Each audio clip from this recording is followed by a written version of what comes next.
Hi, welcome to another edition of Development Update. This is Mayor Bob Hedlund along with Fire Chief Stark.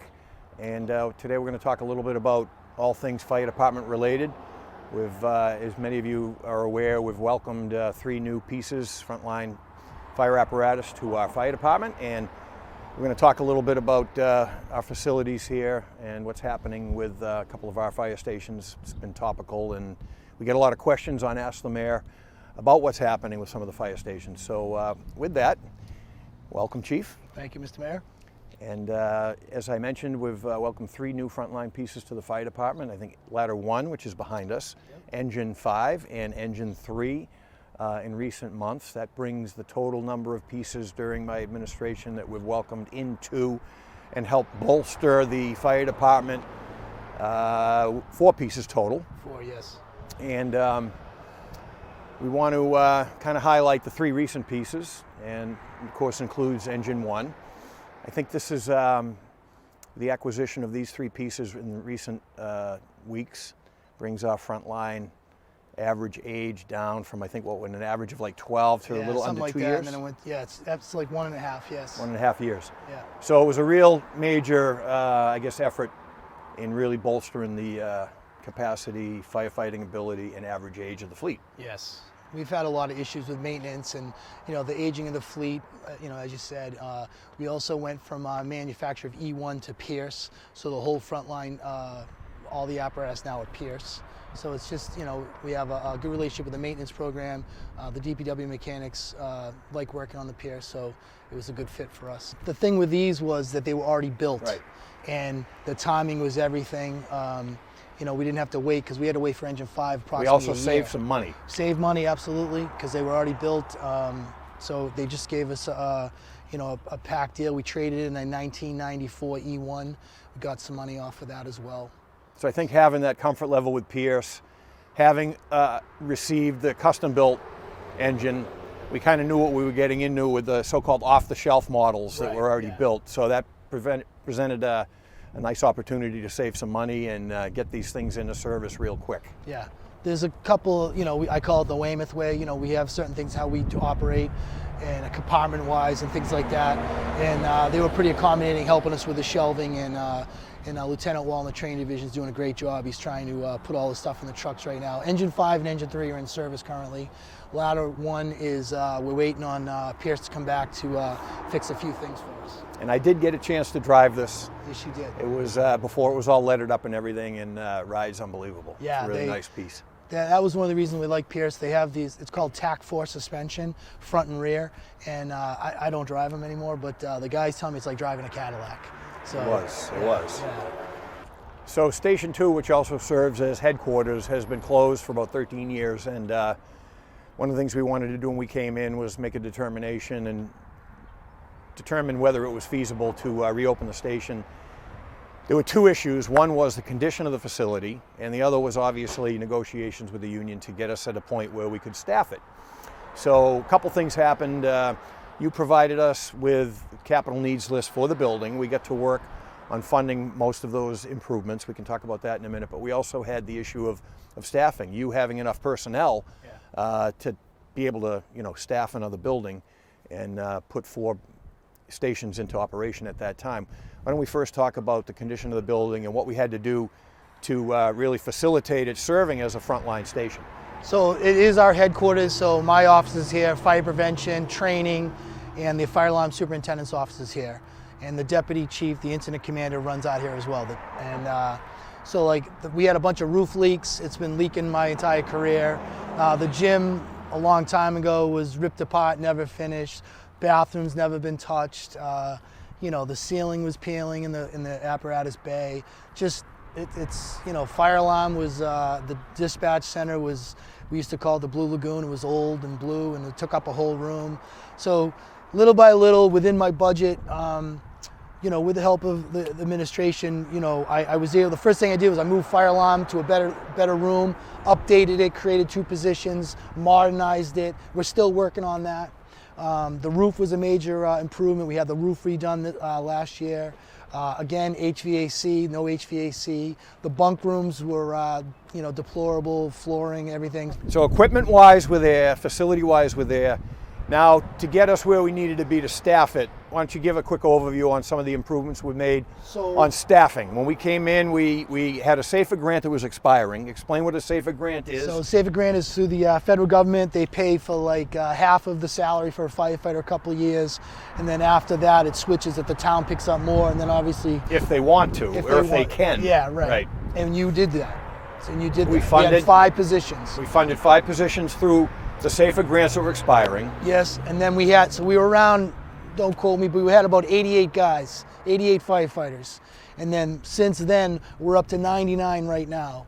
And we're trying to get to 101, and that would allow us to have 24 firefighters in each group. We have 4 groups, and we're trying to increase the minimum manning right now is 17. So 17 firefighters have to come to work today to keep 3 engines and 1 ladder in service. If we get the manpower we're looking for and negotiating, we're trying to increase that to 20, 21, and we'll be able to put a 4th engine in service and protect the whole town across the board. I'll explain it this way for Station 2. Station 2 being closed is like a hole. It's kind of like playing baseball. It's like not having a second baseman. I got a first baseman in North Weymouth, I got Station 3, and I got Station 5. So Station 2 is a big hole. And like I said earlier, Engine 3 is coming over here 1,500 times a year, take care of medicals and fires and car accidents. So you're putting a lot of wear and tear on that apparatus. So I think the call volume's there. We have the manpower there. I think we're close with the negotiating stuff. So I'm confident. From the perspective of the fire chief and the fire department, anything we want to convey to our viewers of WETC before we give you a little tour of the new apparatus? Well, again, fire prevention, make sure your smoke detectors work, and make sure you have CO detectors on all habitable floors in your home. And if you need help, you can just call 337-515 and we can get you some help. Great. Thanks for watching this episode of Development Update. Thank you. So this is ladder 1. This is just one of the compartments. So right now the training division, Lieutenant Wall, Lieutenant Walsh are busy putting all the equipment on the truck, trying to get it in service. So it's a lot of work. So this is just a couple of, this is our PPV fan and our exhaust fan. So this helps get the smoke out of a building if we, if the building was filled with smoke after we knocked down the fire. We got some new airbags, so we got some new equipment, stuff like that. Extension rails. We did roll-up doors in all our apparatus. Other trucks used to have the old-fashioned doors that open like that, but firefighters like to leave the doors open, and we like to drive out of the building, and then we break the door. So this way, I've solved that problem. So I know it makes the truck look different, but it's just to alleviate that problem because you get a run, everyone just goes, and sometimes the door opens up on its own. So extinguishers in all the trucks, we try to keep everything consistent in all our apparatus. So if you go to one of our trucks, the extinguishers are all in the same compartment. So just so that, because when guys move from truck to truck, they don't have to figure out where it is. So this truck, same size as ladder 2, obviously newer.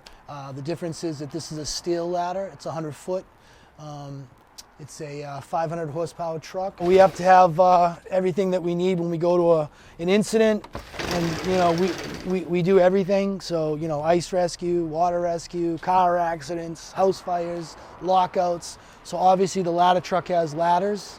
Our engines do as well.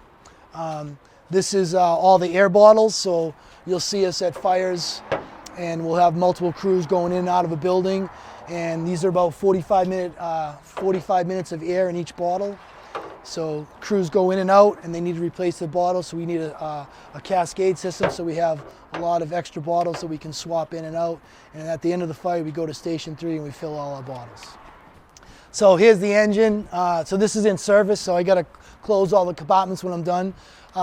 So this is where we keep all our hose.